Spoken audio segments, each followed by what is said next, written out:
Every story has a beginning. My story begins over 3 years ago when I first met Mona. I was with my daughter Jessie, and we arrived in Manhattan early. Mona had just stepped off a bus on Columbus Circle. She stood out from the crowd with her beautiful face glowing, looking real pretty in her golden brindle coat. It was love at first sight. She was exactly the type I was looking for. But it was when I touched her that I knew she was the one. You see, Mona is my emotional support animal. I rescued her from the North Shore Animal Shelter Adopt-A-Thon that was held at Columbus Circle 3 years ago, May. Little did I realize just how much she would change my life.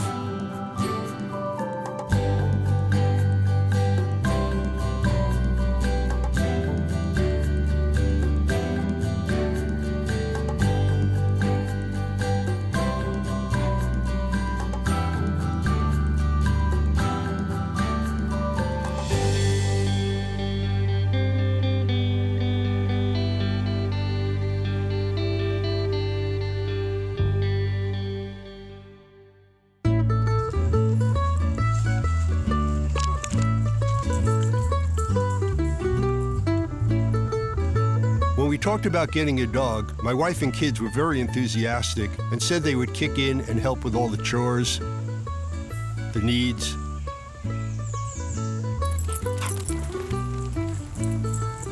But Mona is my dog now, and I'm the one who cares for her most of the time. Her actual name on her license is Desdemona, but almost as soon as I named her, my wife and kids started calling her Mona. So Mona it is. I don't know much about her background, except that she's from Georgia. The shelter down there named her Mabry, so Mabry's her middle name now. Mona Mabry Katz. I just want her to have the best life possible. When I was a small boy, I always wanted a dog, but I grew up in a New York City public housing development that didn't allow dogs. So my introduction to dogs came through my television screen, on shows like Rin Tin Tin, Lassie, and the Little Rascals' Petey. And then there was Roderick, my first dog. I rescued her from a Los Angeles animal shelter when I was visiting my sister in the summer of 1973. My mom only found out when I brought her home. Needless to say, she was freaked out at first, but grew to love Roddy, as she called her, as much as I did.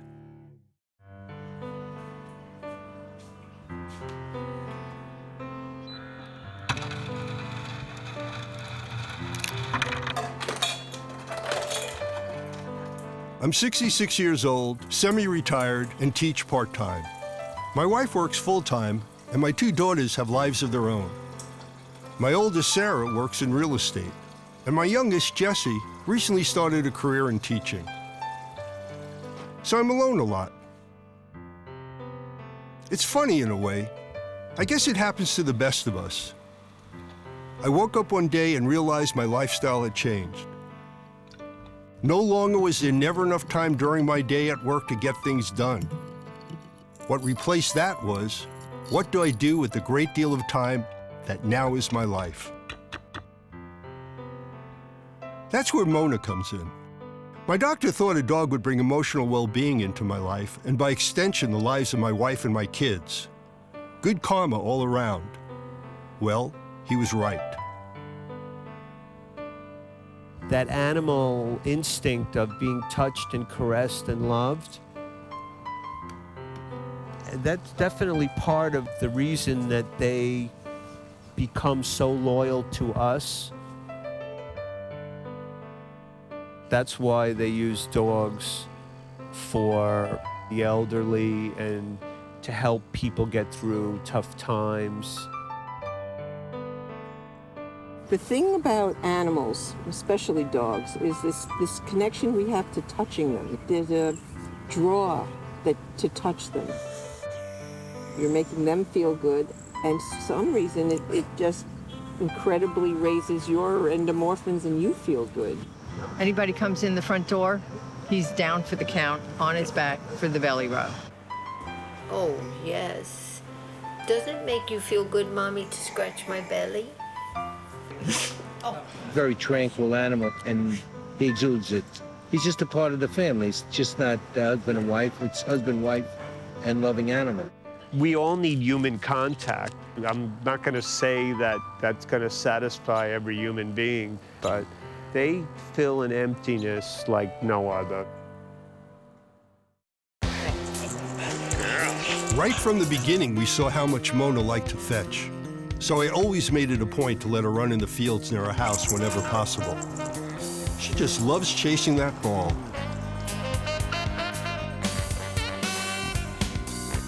I love watching Mona fetch, and it keeps me active and outdoors.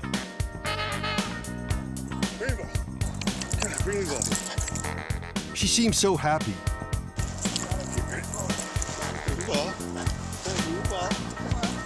She's a wonderful dog.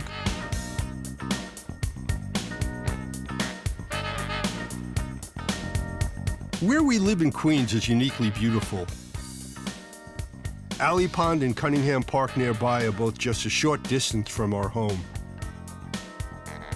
I'm thankful the city moved to protect the open spaces in Queens.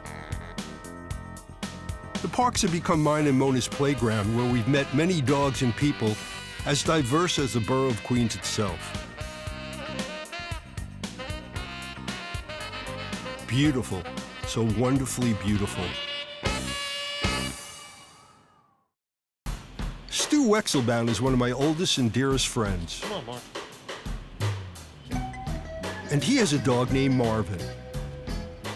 This is my dog, Marvin, who's also known as Marv. Yes, you have your moments of sweetness.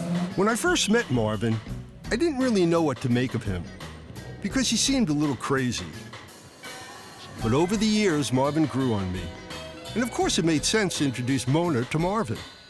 So we went to the dog run together. I just love taking him to the dog run and having him just carry on with other dogs. Marv is a character. He's extremely independent, extremely stubborn, and extremely loving, all at the same time. Marvin himself has been bit 3 times, but he's never bitten another dog. He's basically the epitome of all bark, no bite. Oh, there's my Mona. Yeah. Marv is about 17 years old. He'll be 17 in August. He's a mix of Chihuahua and mini Greyhound. He was at a store in Williamsburg. My wife would go in there and buy cat food for our cats, and she instantly got on with Marv. She took him home from the store. I walked into the house, and there was Marvin. It was love at first sight. He came running up to me, barking his head off, and that's when I first met my dog. He is a piece of work. When they made him, they not only broke the mold, they reinvented it.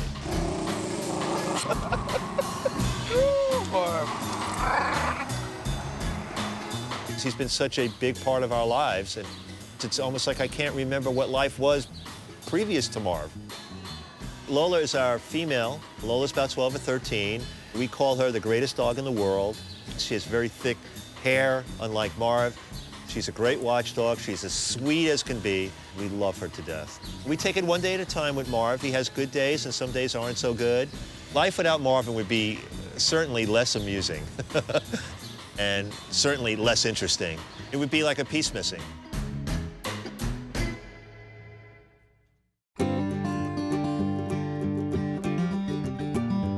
Then one day we visited Alley Pond Park in the early morning hours when you're allowed your dog off leash. And we found a whole new wonderful world of dogs and dog people.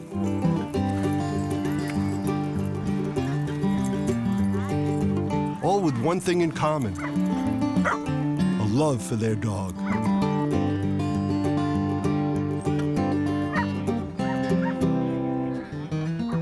When I found out that in the New York City parks, that dogs could be off leash between 7 and 9 every morning, that opened up a new experience. Pretty soon, Mona and I became regulars. Hi, Terry.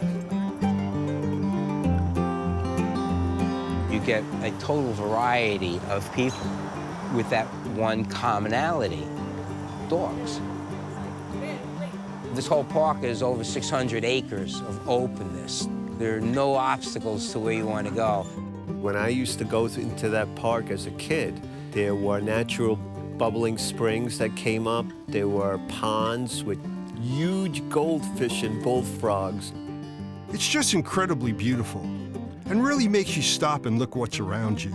You're in Queens. We're in the city of New York, and this beautiful park is here. Like my fellow dog owners, I wake up early every morning with a purpose, to see to my dog's needs. Terry's behavior changed when we got Mona. He seemed to have more of a purpose with the kids really on their own. There was very little to do around the house. He is the primary caretaker for Mona, and Mona's just like the perfect match. There was something missing before. And then Mona came, and it was just like, okay, well, clearly that's what was missing. Mona. He's a lot happier now, less worried about me cleaning my room. Mona's my main responsibility, and she depends on me. I'm a senior citizen now, and too many people who brought meaning to my life, family and friends, are gone forever. I've witnessed many new cultural icons and heroes overshadow and then replace my icons and heroes. The world I grew up in and knew is gone. But waking up each day with the purpose of caring for Mona makes me feel good about myself and fills a great amount of the emptiness in my life. Since Mona has joined the family, we've been meeting a lot of new people in Cunningham Park and Alley Pond Park. Dogs are sociable, and eventually that picks up on the people.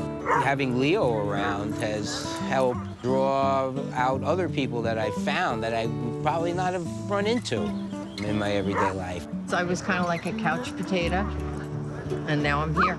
While they're socializing, we socialize. I have different people I have different interactions with and different discussions with and different relationships with. I have some very interesting theological discussions in the park. As per the Torah. We disagree, but we still talk to each other. You don't want to upset that person where your dogs can't play. Everyone has something different to bring to the park. All the people that we've met are really nice people, very caring toward and loving with their animals. People with dogs tend to have that gentler, more tolerant side to them, and it brings you together.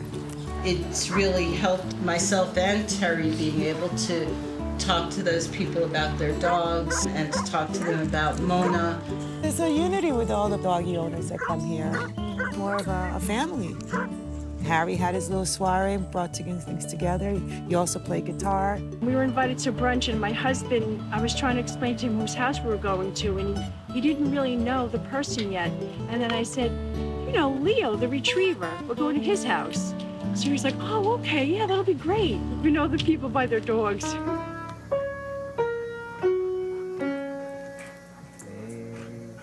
Meeting people at the park that have a love for music like myself has really been a great fringe benefit. Mona and Leo are best friends. Mona's ears perk up when I tell her we're going over for a visit. Harry plays piano really well and likes to have the music in front of him to read. I'm all about improvising. What? Does Mona have your head? It makes our playing together rather interesting. Harry and I have jammed together a number of times. It's a lot of fun.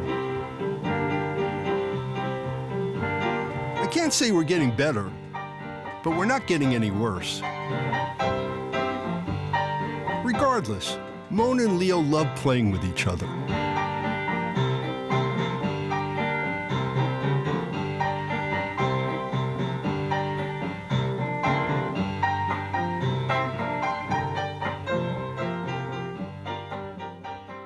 We actually do monthly dinners. We get together, we try to try different restaurants. And it goes to Max Pizzante? Pizzante. Yeah, that's me.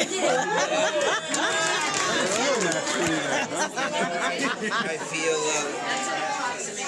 I really owe everything to my mother. We are all people who put a high value on our relationships with our dogs, the quality of life for our dogs, and I think we tend to be people who really see our dogs as vital members of the family. My two new friends, Nadia and Patty, embody the kindness and love of so many dog owners that I've met. They're gonna be tired. My dog's name is Bill. He came with the name, and he's actually named after Bill Clinton. Buzio is my dog. She's a pug beagle mix. She's 11 years old. Buzio was 8 weeks old when I got her. I just fell in love with her. She was all ears. I like dogs, but I wasn't really like so into them, and I used to think like people that were like so into the dogs were like a little crazy, like. But now I'm right in there. I'll talk dogs with anyone. I've always wanted a dog. My parents always said I couldn't have a pet. And then when I got married, my husband said I couldn't have a pet. And then when I got divorced, my boyfriend got me a dog. Bill is, I think, 7. I've had him about 4 years. His owner couldn't keep him any longer. He dropped him off at our house. And it was actually sad. I felt so bad for the owner and for Bill, for the separation, because Bill didn't know what was going on, but the owner did, and he was like crying, and I was upset. We'd never had a dog in the house, but it soon got comfortable, and he just became part of the family. I have no kids. For me, she's like my child. He gets along with most other dogs. Kind of stands outside the pack and like will bark into it, but he can't keep up with them. He's not a big athletic dog. Should have called him Magnet or Shadow, because he's right next to me all day. It's because I know that he really likes me. She's my first dog. She's full of love. We just love him. A love that I've never felt before. He's a good boy. 11, and he's a beagle Pekingese. This is Oscar. I've been walking him for 6 years. Ready? All right, let's go. Have a good day. Bye, Susie. One day we were going out with our dogs, taking them for a walk, and we met Dr. Carl, which is Oscar's owner. They were going to take our dogs to the park. So we took Oscar with us, and he's been coming with us to the park ever since, every day. Now, since he had his surgery 12 weeks ago, he's like this now, in a wheelchair. Hold on, Oscar.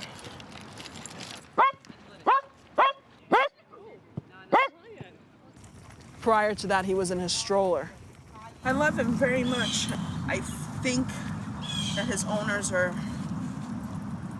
gonna give up. I think they might want to put him down. We need to help find him someone that would adopt special needs dogs, or a rescue, or a sanctuary. I know you want to be with the other dogs. Wait until you get your wheels.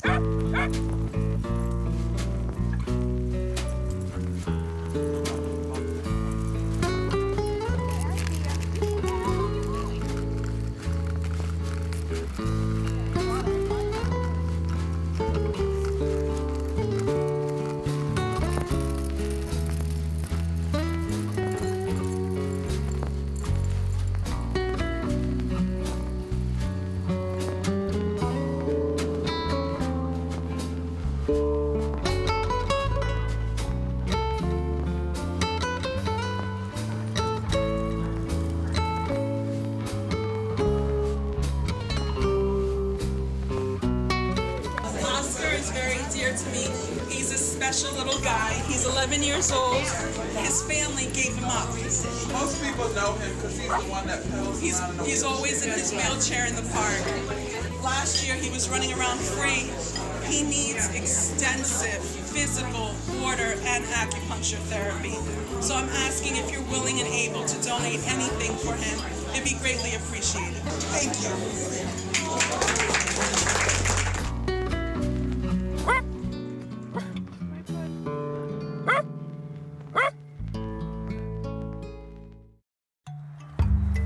Mona and I have met so many kind-hearted and like-minded people relaxing with their dogs on the forest trails. My favorite things is when we actually hike into the woods, especially when we go with other dogs. The walks are like going through a forest. You could be up in the Catskills. This is the glacial moraine, so you're up gullies, and it's a good aggressive walk. Walking the trails, more than anything, gives them the best exercise. When I come in the woods, I just follow him. I let him go where he wants. It's a chance for them to be free and run and do what dogs do. They're exploring the world.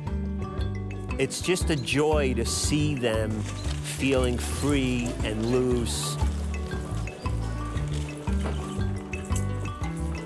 When you walk in the trail, it's all about the squirrels. They see a squirrel, they want to chase it. There's something very nice about them running off leash in the woods and getting dirty. Go. Cynthia loved coming to the park, and we would walk through the park, just me and her, and it was such a therapeutic experience for me because I could just relax in a way that I never felt like I could relax before. One of my favorite things is walking with her in the woods, away from my phone, away from work and schoolwork. Go ahead, go. Ava just runs that park, chasing squirrels. Big smile on her face. I believe dogs definitely smile. It's just amazing when you see animals that are so happy. I see Cheryl standing on the outskirts of the woods in the morning, and I hear this dog barking off in the distance. I never saw him. Trevor St. Clair was his name. But when he came home, Nibbles ate everything. He ate the walls, he ate the furniture, and I would yell, "Stop nibbling, stop nibbling!" And that was the only thing he responded to. So we changed his name to Nibbles. It was a number of days before I came upon Cheryl and Nibbles in the woods, and finally got to see Nibbles for myself. I like Nibbles, and Nibbles is a cool guy. He knows what he likes, and what he likes is to sniff. Dogs have roughly 40 times more smell-sensitive receptors than humans, ranging from about 125 million to nearly 300 million in some dog breeds, such as bloodhounds. We each have our own purposes in walking. We walk in different ways. I walk very fast, and the dog is here to smell everything. I'm walking to get exercise, and she's walking to see what she can find to smell. I read that dogs are creatures of the nose. Every time I walk Mona, I observe this. The whole time he's out, he's smelling. As we see the world, dogs smell it. They form images and connections between things from the smells. In fact, their smell is 100,000 times more sensitive than a human. Dogs can not only identify an individual by odor, but can identify the characteristics of the individual as well. They know if you had sex, smoked a cigarette or cigar, had lunch, or ran a long distance. Dogs even smell your emotions. Information about the world enters through the nose. We understand it through intellect. Urine markings convey a message. It's like leaving a note on a community center bulletin board. The chemicals in urine tells dogs things like the sexual readiness of a female and social confidence of a male. It tells how often the urinator walks by this particular spot in the neighborhood, his recent victories, and interest in mating. The sniff is everything. Dog can't be happy if he doesn't get out there and sniff. They like smelling. There's one special bush out in front of our house that every dog in the neighborhood stops to sniff. He's ruled by his nose. Beagles and bloodhounds are believed to have a sense of smell millions of times more sensitive than a human. To put this in perspective, compared to a beagle, we smell nothing.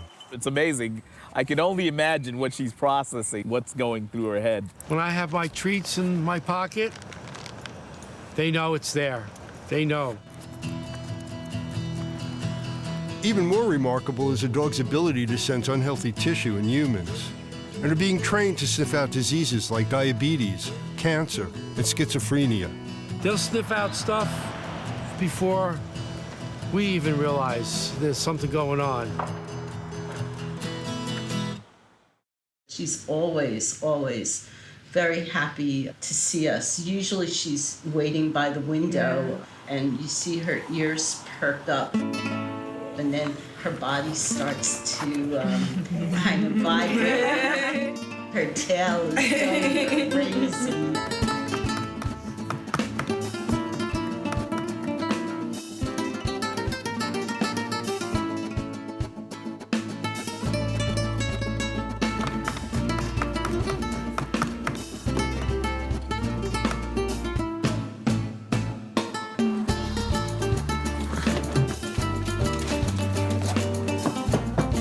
Really a lot of fun when I come home and she greets me, because as soon as I open up the door, she'll run over to meet me.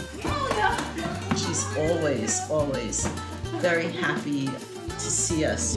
There's something about coming home and your dog who hasn't seen you all day greets you.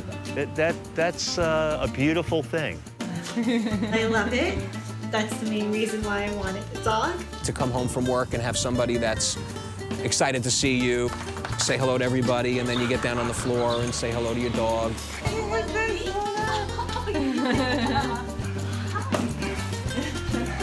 I go to work, I come home at the end of the day, she's thrilled to see me.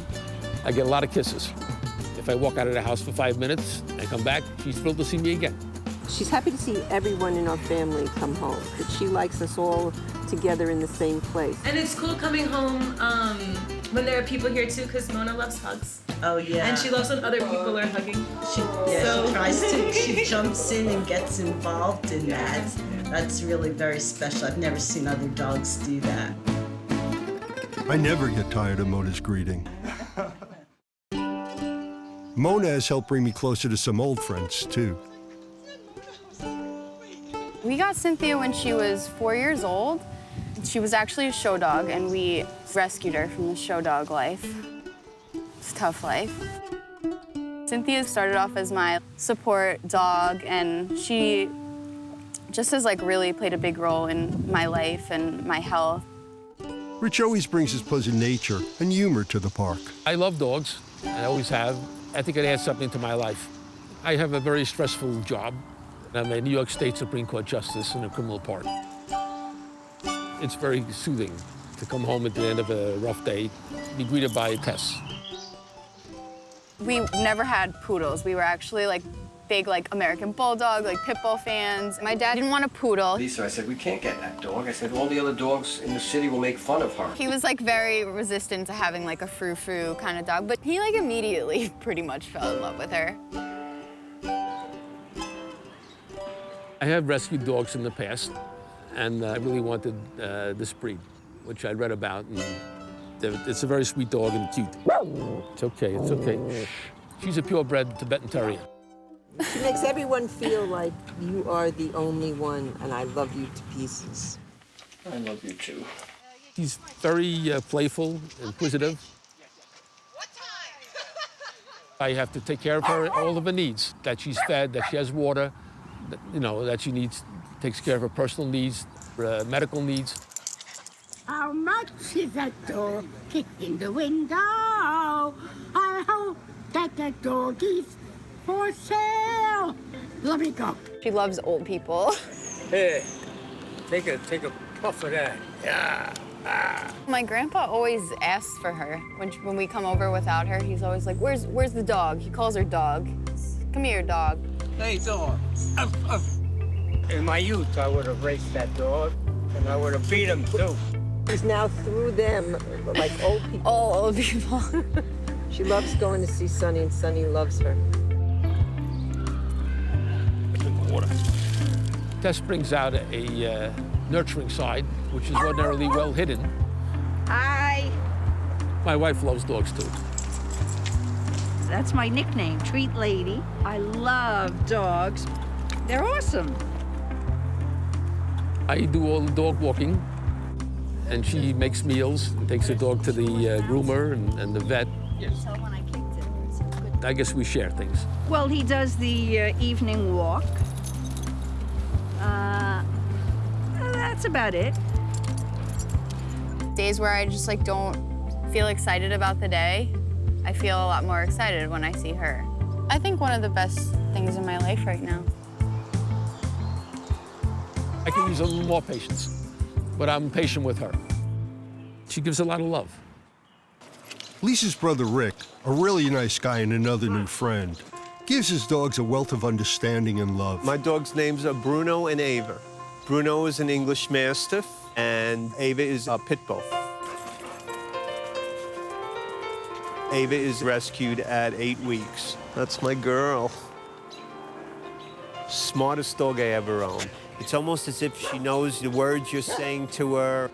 Just so loyal, so sweet. She really is like a little girl. She's always on my lap. She sleeps in between me and my wife, head on the pillow. Amazing, amazing animal. She used to beat the hell out of Bruno when we first brought him home.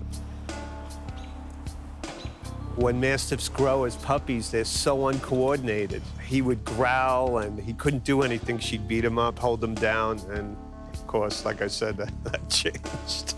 There's a very short lifespan with the English Mastiffs. They're so different than every other dog because of their size and their personalities. The breed is so laid back. See that big bump on his head? It's just so inherent on the Mastiffs. It's almost as if they have to grow into their head. 26 pounds to 180 in 10 months. I think that's part of the, the aura of having that dog. Just different raising an animal that's more like a bear than a dog. The first winter we went through together was pretty severe, and we had a lot of snow. Mona doesn't like harsh weather and is content to stay at home, sitting by the window, looking outside.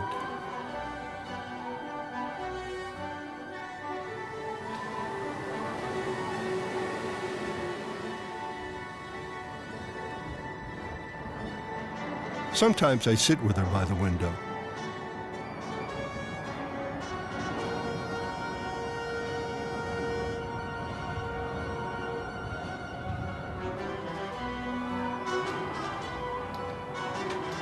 Having a dog to love on a nasty, cold, snowy winter's day is a beautiful thing.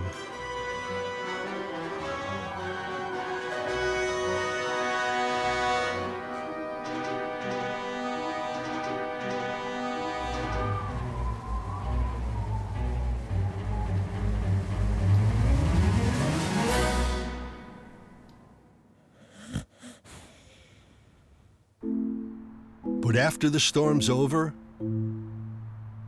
she loves going outside.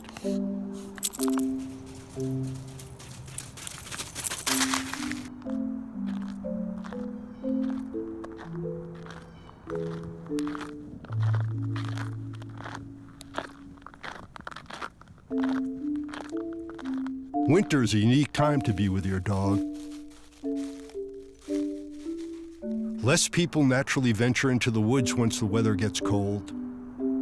But when the weather is extra cold and frosty and crisp, and you can hear the crackle as you walk, the landscape reveals wonders that those who have no reason to venture outside in the cold will ever experience.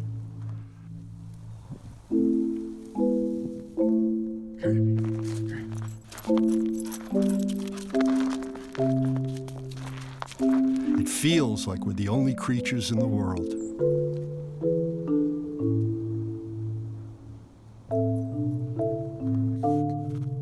I believe that Mona and I are part of an unofficial but no less special club of hardcore outdoor dog enthusiasts.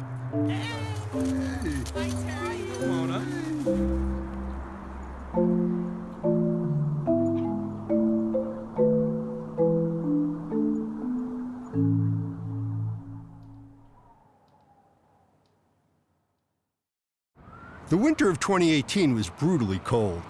I would have to bundle up, as my mom would say, to keep warm.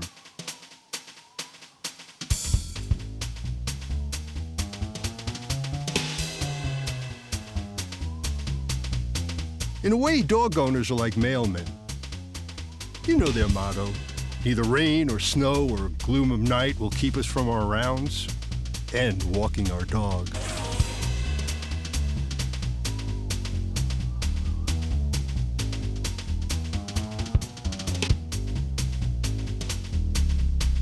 I dress in layers, and this is probably the most layers of clothes I've worn taking Mona out for her walks.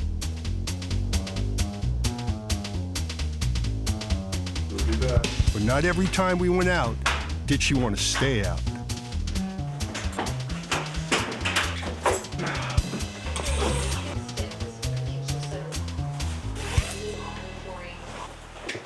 It's cold out there still. Come on, babe.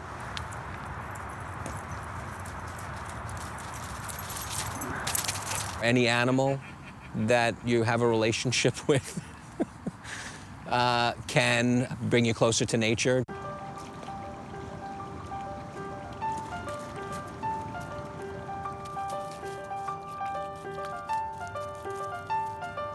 I live in a nature-starved world, and Mona connects me to nature.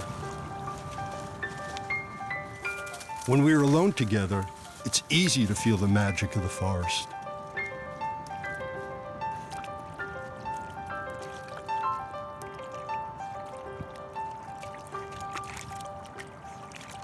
There's a new term for strolling through the woods.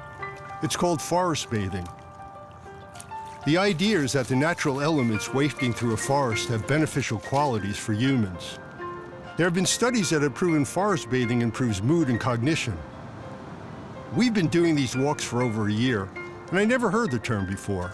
But whatever you call it, being here in the woods with Mona feels great.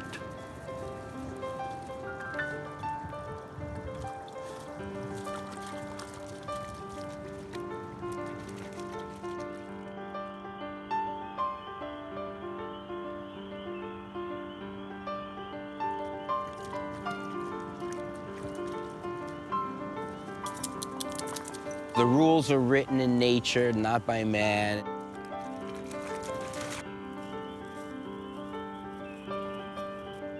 If you want to know what the truth is, you hang out in a place where nature rules.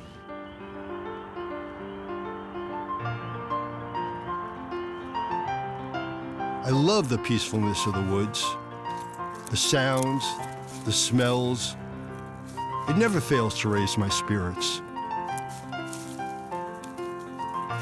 And Mona loves exploring the trails. It's like she's in Disneyland. These creatures are tuned into nature. I think that's where the love comes from. They understand that. Just love is better than hate.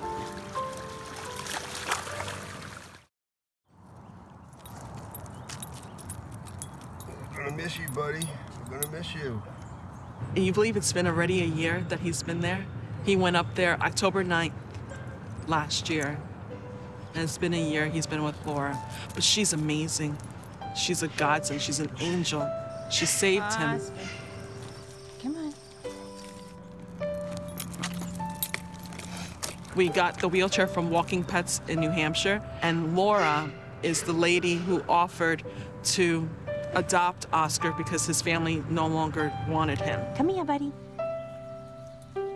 Yay! Hi, handsome. Hi, handsome. He's still in a wheelchair, and he still wobbles a little bit.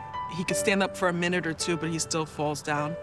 But it's okay, as he's happy. He's taken care of all the time. He's doing well. Good job. Good boy. They did extensive water therapy with Oscar up in New Hampshire. Good job. Yay! And she does therapy with him at home. She sends me pictures or videos of him. They send him care packages all the time. He is, and he's very much loved. Nice job. Look at you. I love him and I miss him. I wanted to keep him so badly, but I didn't have the resources to do that. He needs care, a lot of care. I'm happy, but I miss him. It's nice out. Just sit around, let him survey the area, make sure everything's good, no squirrels, no rabbits. Mike's a nice guy who's been coming to the park for a long time with George. Sit. Good boy. Oh, that's a good boy. He is George the Golden Doodle. We adopted a dog because I love dogs. I came from a dog family, and Jennifer came from a dog family. We were into it, and the kids were into it. I had a German Shepherd as a kid. Our family got one when I was 11 years old, and ever since then, I've been in love with dogs. There ain't no such thing as too many dogs. John, like many of my new friends, is a long-term dog owner. Dogs are my passion, and I take care of my friends' dogs occasionally, and the more dogs, the merrier. At holiday time, we put bells on the door, and he started to go to the back door, and he will knock the back door bell, the little ding-a-ling-a-ling bell. He'll knock it with his nose, and that means he wants to go out. He has tried to train the kids where that means that he wants a treat. So he'll ring the bell, they'll go open the door, but he'll back away from the door, and he'll look at the pantry to the left, which is where his treats are. It's a wonderful thing to love and care for a dog, but it's a blessing to love and care for many animals. John is like that, and like so many other people I've met, exemplifies the spirit of the dog community in the park. Bentley is my dog, right here. This is my B-boy. He's an English Golden Retriever, 7.5 years old, and you can tell he's a real mush. My friend actually found him in the street near St. John's University. Someone dumped him. We had just lost our little Snoopy about 4 months beforehand, and it was perfect timing. I brought him home, and my wife was like, I don't think so. And I was like, well, what do you mean? He's too big. He's too hairy. He sheds. She gave me a month. I got him into shape, and we kept him.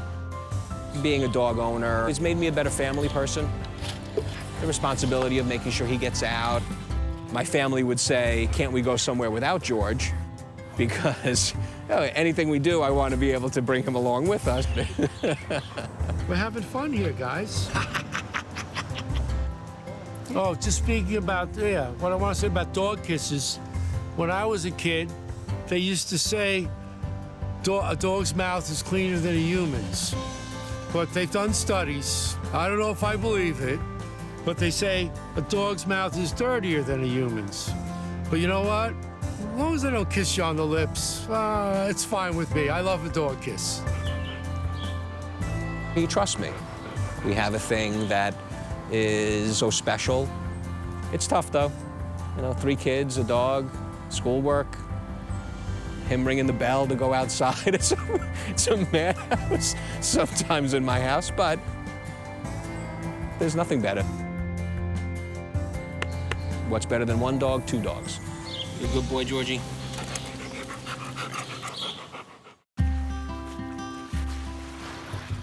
A fun destination for us on a beautiful day is Sands Point. It's very pretty. It's the North Shore of Long Island, Long Island Sound. There's a spot to get down to the beach, and it's pretty secluded, and there's really no one there other than maybe 1 or 2 fishermen and 1 or 2 dogs. Relatively calm body of water. There's not big waves. I've always found it to be very peaceful, at beautiful cliffs that overlook the water.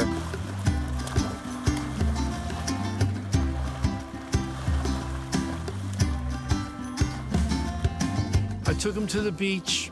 The first time, he only got it wet up to his belly. Good boy, Alfie, good boy. Took a few treats to get him out to the water. Second time, he got a little more comfortable. And then the third time, I went with a group of friends, and he saw how much fun it was to go in the water. He saw how the other dogs were playing. He went right in. The day we met John at the shore, his dog Bentley was home. Bentley gets skin irritations from the water in Long Island Sound. And then it was Mona's turn. Come on, Mona. Come on. Come on in. Come on. Come on, baby. Come on in.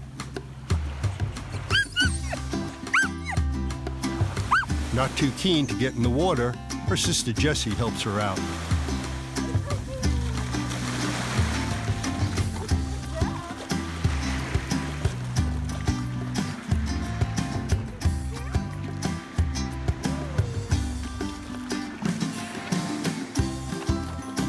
It was a remarkable sight watching her swim for the very first time.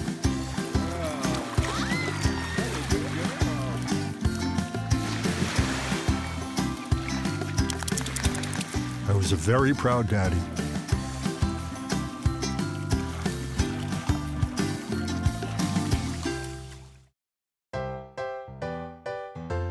I was always close with my dog.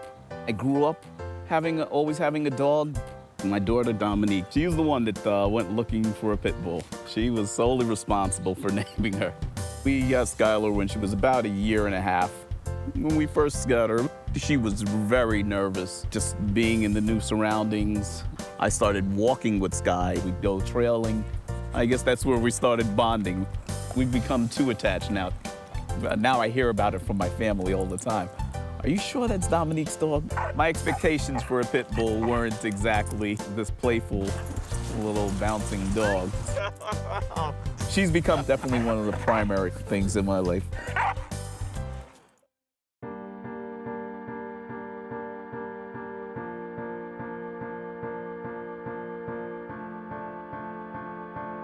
My first pit bull. She's always up against me, always kissing me. She dispels any rumor about pit bulls. That whole thing, that could happen with any dog. Dogs can be unpredictable and do unpredictable things. The core of all dogs, like people, is the same. That any dog could be a great dog, any dog could be a bad dog. The dog is a product of its environment. People get pit bulls and then want to use them as guard dogs and raise them in that way. If you have a pit bull and you treat it lovingly, I think you'll have a pretty good dog. I think it's 100% the owner's disposition and how they raise them. I think that the whole pit bull thing is just because they're powerful dogs. Any big dog, any dog with teeth, any dog with the power to hurt another animal or a person, it's just how we treat them and how we raise them. When you have a certain love for animals, you listen and you understand, you learn from them. I think it's the same thing as children. I think if you raise an animal much like a child, you learn from what their actions and what they do, how to get the most out of them, the best out of them. This is Mona's friend Petey. Petey and Mona like to roughhouse. He's gotten into quite a few fights over the years, and not in a while, because I watch, I'm probably overprotective because I'm so uptight about that happening. He picks dogs that he likes to play with, and he roughhouses with those dogs. Always have to size up how he's going to get along with other dogs. Petey has that streak of aggressiveness. So like with Mona, with any given dog, I have to see how they're going to play. I see when they get aggressive and play rough, to try to hover over them and see how far it's going to go. And I can tell it's going to work when one dog dominates and then the roles reverse and the other one he'll become submissive for a while and get on his back and let the other dog dominate him. And then they reverse the roles. I have to size up the owner's reaction. Sometimes they can be just roughhousing. It's not too dangerous and it's nothing, they're not going to fight, but the owner might be uptight, so then you have to watch that. Other times, people tell me to back off, that I'm hovering too much over him. Good boy. Ooh, stay here, sit down, sit. Lauren goes and takes Petey out of the mix a lot. I'm sad that he's such a responsible dog owner because he has removed himself a bit because Petey was, with more dogs around, Petey doesn't respond very well. Home, he's the mellowest, sweetest dog in the world. When my kids come to visit, they can't believe the stories I tell them. They think I'm making it up because he seems like two different dogs. When the dog's roughhouse like that, I see it's a different kind of experience for the dog. Maybe it's different muscular things too, like wrestling, but it's also instinctual for the dog. It seems like they're working out other aspects of their dog life.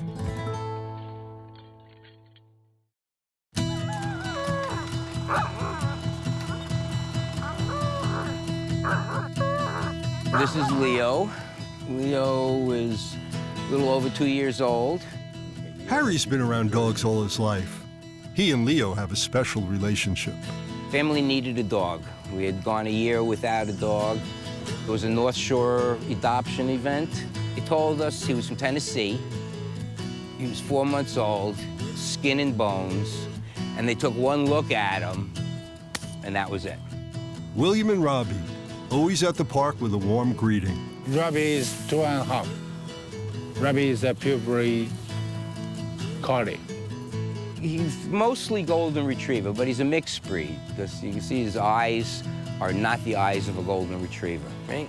Each one of us would probably say that he's our favorite person in the family. Robbie is my first priority at home. I feel my heart is becoming soft. One have a Robbie.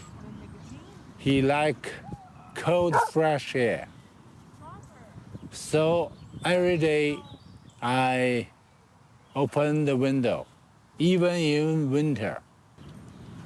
You like to do this because you love him. If he wants to play, he's going to pick up a toy and he's going to put it in your lap, in your face, and he's going to start growling and talking to you. And there is no mistaking the fact that he wants to play.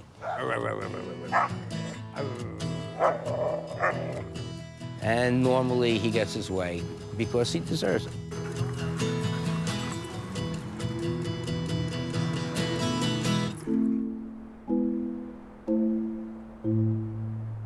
We're all trying to find what makes us peaceful, what makes us content, what makes you able to chill out.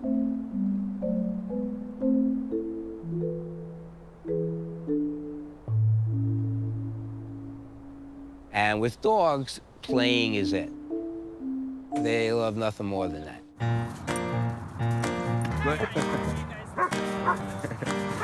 Leo, go on, get your stick, Leo. Come on. See over here, they have it. Room on the end. Go get your stick. Good boy. He has not ever met a dog that he's gone up to and didn't like right away.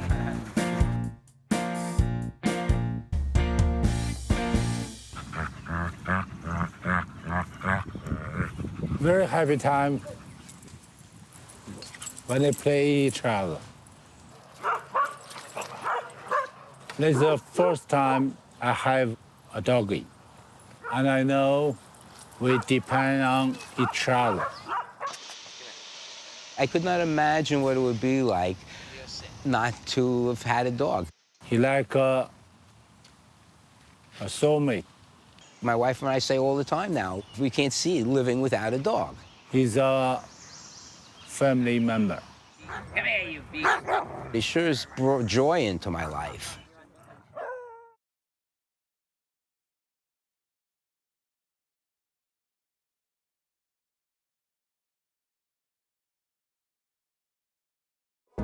I didn't experience the death of my first dog, Roderick, firsthand. One of my roommates had taken her back to Los Angeles, where she lived a full and happy life to the age of 14. I'm not looking forward to Mona's passing. It brings me great sadness to even think about that now. There's a special place for dogs when they die, and to get there, they travel across the Rainbow Bridge. That's not something any dog owner wants to think about. It's an experience that I'm not looking forward to. I try not to even think about that with George. It's tough. I don't know what will happen when that time comes. But I only know that's too sad. Yet the fact remains that we are mortal, and humans outlive dogs. Dog owners know this going into the relationship. In fact, many people go through the grief of losing a dog over and over again. When I was a kid, I had a great dog, a golden retriever named Sean, and when he died, it was like losing a brother. It was so sad and just hurt so much that I said, I can't live through this. I can't go through losing a pet. And I didn't have a dog for many years because I couldn't do that. We waited almost a year till we were emotionally ready to have another dog. Our American Bull died pretty young, and it was a really hard loss for our family. We went a long time without even really entertaining the idea, and then really felt like we needed something new in our life. My dad, Stephen, had a really hard time. It was just really heartbreaking. It was so painful, I said, I'm never getting another dog. Good thing my mom's like a bull, and was kind of like, oh, we're getting another dog, and my dad really had no choice. Lucy joined our family a couple of months ago. We lost our 2 dogs we loved very much within the past year, Junior and Romeo. So we had a hole in the family to fill. A friend of mine suggested, since you're gonna get another dog anyway, there's no reason to wait too long. And so we didn't. Why? There's a dog out there that needs to be rescued, needs a home. She was cute. Lucy seemed to like us. I would have been happy to adopt a dog that was a few years old, but my son wanted a puppy. His heart was so broken from losing those dogs, he didn't want to have a dog that we would only have for a few years. I do get scared. I'm like, Cynthia's 9 years old, and I say she's 9 years old. I just want her to be here for much, much longer. Marvin is 17 years old. He's lived a long life. I'm not looking forward to the day that, we might have to put him down. I don't think you have a choice about the lifespan of a human being or an animal, and if something brings you joy, the joy should always outweigh the pain of losing an animal.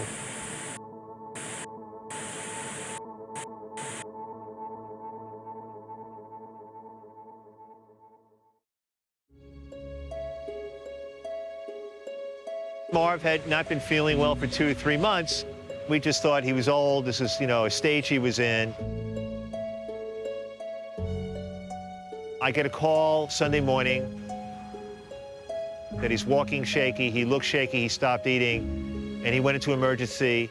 From that Monday to Sunday, there were rallying points. He was still walking, he was still eating, drinking, and he was very fragile. That Tuesday, the focus shifted from rallying to quality of life. That Saturday, I was blessed to spend the day with Marv, just him and I. I realized he had to go at one point. He had to go to the bathroom, so I picked him up, took him outside, and, tried to hold him up so he can do what he needed to do. And usually when I picked Marv up, I would hold him in such a way that he could hold his head up. This time, he put his head against my chest. That was his way of telling me he was ready to go. That night, he laid with Lynn on top of her chest, and he could no longer bark, so he let out a very high howl, kind of moaning sound.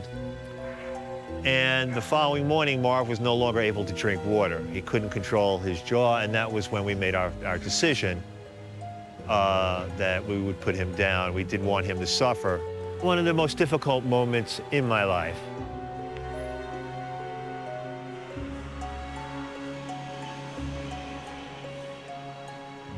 We have our other dog, Lola. So when we came home, she's looking for him. For the first week or two, it was very hard on her because she would smell him all over the house. We decided that, for now, that, we'll give all our loving to Lola and concentrate on that. Marv's passing was sad. It was nice to see so many friends commiserate with me on Facebook. I saw it, and I saw there was like 65 or 70 people who responded. Everyone who knew Marv, I can say this, who knew him, took care of him at times, had a real deep impression about him. It's been a month, almost a full month since Marv passed.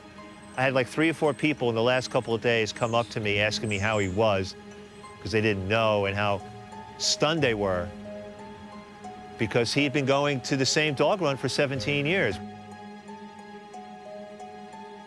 I miss my dog. He was my best friend. So, but, It's been a real adjustment for both of us. Lola and myself, we lost our best friend. Lola and I met, and she dropped right at my feet. She's very sweet and very romantic. This hat I'm wearing, it's given to me by my friend Maggie. It's a tribute to Marv. So Marv is not with us in body, but is certainly with us in spirit. Every time people ask me about this hat, I tell them a Marvin story. And it brings back the spirit of Marv, and that he was true to himself all the time.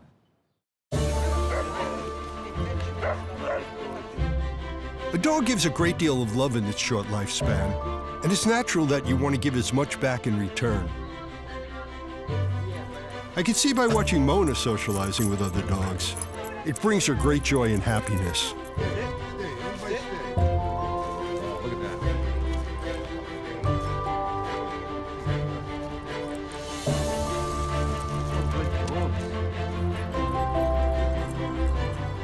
Mona and Lucy hit it off from the start. They're like best buds. She used to run behind Mona, but now she knows that she's never going to beat Mona to the ball. So she'll hide in the grass, thinking she's hiding, but of course she's not, because the grass isn't even that long. And then she'll wait for Mona on the return and jump her. It's just very cute, and it's adorable. Her most favorite thing is not so much walking through the woods with me, but really seeing the other dogs. She absolutely lives for seeing the other dogs. Yeah. This is her happy place. Mona likes playing with other dogs, too.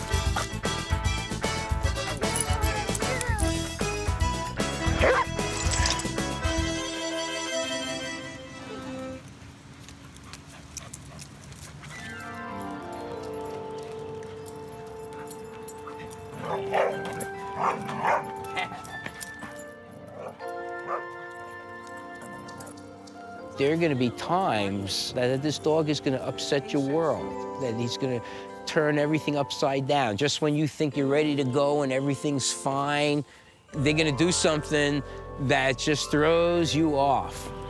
It's the sacrifices you make. It's a sacrifice that you would sacrifice for a child. You don't go certain places and you don't do certain things and you do other things. If I have to leave someplace to walk them, or I can't go someplace because I can't get somebody to care for them, that's just the way it is. Mona is now my main focus of the day. I even schedule my classes around her. She and I created a routine that's real good. I often think of those early days when we first brought Mona home from the shelter. How tentative and apprehensive she was. Everything was new and different. Just a few days before, she was found left tied to a pole in Georgia and then transported to New York City. She looked a little scared. She did have a little bit of like trepidation, but she really, really loved my dad. She couldn't stop licking him. She couldn't stop jumping all over him. My dad really loved her. I wanted to go into the truck that had other dogs available, and my dad's like, nope, this is the one. It was really cool to see that like connection.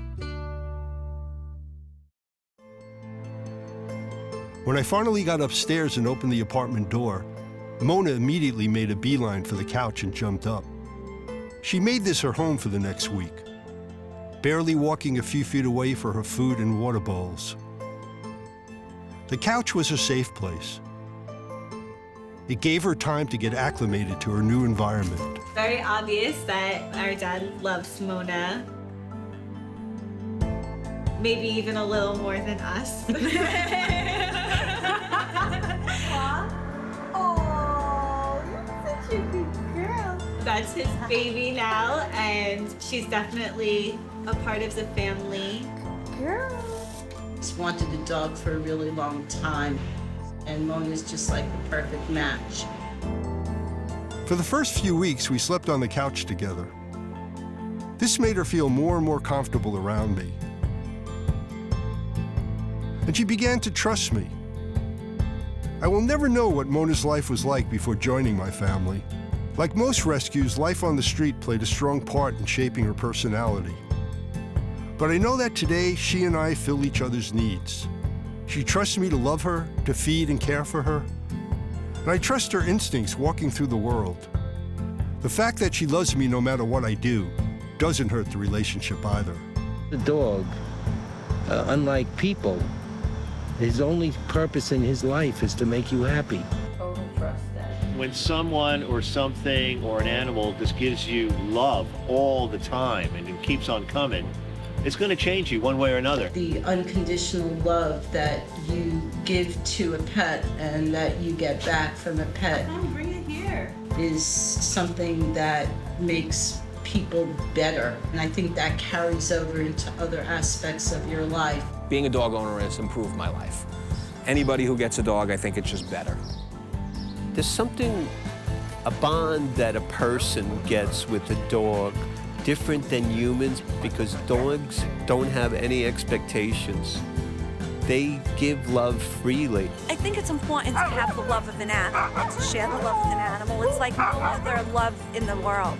I think they teach you what love is, and love is very conditional. There are things you have to do if you really love someone or something. I believe that they are closer to the core of that. That's how they live their lives. That's why they don't need clothes and accoutrements, you know. They're just these creatures that live in the world and react with it on a very visceral level, on a spirit, on every level there is. Good. You have some good treats. And you too, Charlie? Dogs just do something to me and most people that just help you deal with life much better. I wish there was a camera on my shoulder from the day I got them, and I could go back and do it and watch it as it happened all over again. I feel that way about my kids, my life, and you know why? Because life goes so fast. Happy Valentine's Day. You want to give me a kiss?